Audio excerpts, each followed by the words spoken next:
इतने लंबे कालखंड के बाद में हम आज फिर उस समय की अनुभूति करेंगे। हम रामलीलाओं के माध्यम से देखते आते हैं, रामायण के माध्यम से हमने देखा है, लोगों के आंखों से आंसू बहने लग जाते हैं जब भगवान श्री राम वनवास में जाते हैं। और जब भगवान श्री राम वापस अयोध्या लौटते हैं तो लोग उत्सव के रूप में उनका स्वागत करते हैं। ये तो वर्तमान में जब रामलीला चलती थी तब की घटना है। और आज हम कितने सौभाग्यशाली हैं कि वो पल जो हजारों साल पहले हमारे पूर्वजों ने देखा था, आज वो पल हमें देखने का सौभाग्य मिल रहा है। ये जीवन बहुत बड़ा सौभाग्यशाली है हमारा। इस वर्तमान की पीढ़ी का जीवन बहुत बड़ा सौभाग्यशाली है। आप और हमारे जैसे अनेकों साधु संत भक्तजनों ने भगवान श्री राम के मंदिर को बनाने के लिए अपना बलिदान दिया, अपना सर्वस्व जीवन न्यौछावर किया। रामलला को विराजमान होते हुए देखेगी। इसलिए बंधुओं, जितने भी लोग हमारे यहाँ पर भाई बंधु बैठे हैं, युवा साथी बैठे हैं, ये जीवन बहुत महत्वपूर्ण है हमारा। ये केवल अपने निजी स्वार्थों की पूर्ति का जीवन नहीं है। ये पल, ये समय हमारा, हमारी संस्कृति के लिए, हमारे धर्म के लिए, हमारे देश के लिए कुछ करने का समय है। हम व्यक्तिगत स्वार्थ को त्याग कर इस पल का उपयोग, इस समय का उपयोग हमारे देश के, हमारी संस्कृति के उत्थान के लिए अपने जीवन को न्यौछावर करें। हमारे यशस्वी माननीय प्रधानमंत्री जी ने लाल किले की प्राची से जो शब्द कहे,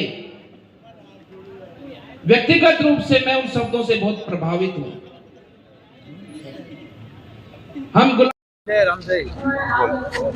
जी, खास सवाल है कि अयोध्या का जो एक बड़ा स्वप्न था पूरा हो रहा है। आप बतौर जनप्रतिनिधि रहेंगे या संत के हिसाब से रहेंगे? देखो, वहाँ तो भक्त के हिसाब से है, वहाँ तो भक्त के नजरिए, भक्त के भाव से है और भक्ति भाव से ही वहाँ जा रहे हैं।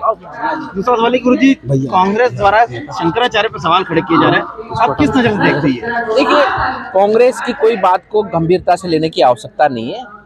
कांग्रेस धर्म विरोधी है, राष्ट्र विरोधी है। वो अपने आप से कई बार प्रमाणित कर चुकी है। तो ये सवाल ही नहीं उठता कि कांग्रेस ऐसे राम काज में शामिल होगी, कांग्रेस भारत की धर्म संस्कृति की बात करेगी। कांग्रेस के अंदर जो विचार है या जो उनका, एक तरह से मैं कांग्रेस के जो बड़े नेता हैं जो कांग्रेस पार्टी को चलाते हैं, क्योंकि उनमें डीएनए ही कुछ अलग प्रकार का है, तो वो व्यक्ति ऐसी बातें करेंगे। बाबा जी, आमंत्रण अस्वीकार कर दिया कांग्रेस ने, इसको लेके देखिए, जब जो राम को अस्वीकार करते हैं, जो राम के नाम को बोलते हैं कि राम है ही नहीं, तो आमंत्रण तो उनके लिए कुछ भी नहीं है। आपके पहले पूर्व विधायक जी बैठे थे रामेश्वर जी, उन्होंने कहा कि अब आपको पाकिस्तान में जाना है, लाहौर में तिरंगा फहराना है, क्या कहना आपका? ऐसा कुछ नहीं है। उनकी भावना है कि हमें पूरे विश्व के हृदय को जीतना है। पूरे विश्व के में रहने वाले, अलग अलग धर्म को मानने वाले, अलग अलग भाषा प्रांत को जानने वाले, बोलने वाले, पूरे विश्व का दिल और पूरे विश्व का भाव ये भारत भूमि जीतेगी और सबको अपना बनाएगी। गुरु जी, लोकसभा का बिगुल बच चुका है, कितने पार? मोदी जी का सपना 400 पार। अरे खूब अभिनंदन रहेगा। 14 से बढ़कर 19 और 19 से बढ़कर आने वाला 24 रहेगा। 400 पार कह रहे हैं इस बार की, 400 पार। 14 से बढ़कर 19 और 19 से बढ़कर आने वाले 24 रहेगा। की नगरी में पहुंचे हैं आप, विराट कोहली सम्मेलन में शामिल हुए, क्या कहना चाहेंगे? बहुत अभिनंदन है। हमारे मनीष जी का आज जन्मदिवस भी है, मकर संक्रांति का शुभ अवसर है। आपके कारण मुझे आप सबके दर्शन करने का सौभाग्य मिला, माँ चामुंडेश्वरी का दर्शन करने का सौभाग्य मिला, महाकाल के दर्शन करने का सौभाग्य मिला। ये हमारे नाथ संप्रदायों की तपोस्थली है। बाबा शीलनाथ जी ने यहाँ पर बहुत तपस्या तप साधना की। और ये तो गोरक्ष भूमि है, क्योंकि भगवान गुरु गोरक्षनाथ जी के आशीर्वाद से विक्रमादित्य ने राज तिलक कर उसको, विक्रमादित्य जी को सिंहासन पर बैठाया, और जिससे कि अपने पूरे देश को उस समय के कालखंड में सोने की चिड़िया कहा गया। तो इस भूमि को प्रणाम है, और इस भूमि में बार बार आने का सौभाग्य मुझे मिले और आप सबके दर्शन करने का सौभाग्य मिले, मैं ऐसी ही प्रार्थना करता हूँ। बहुत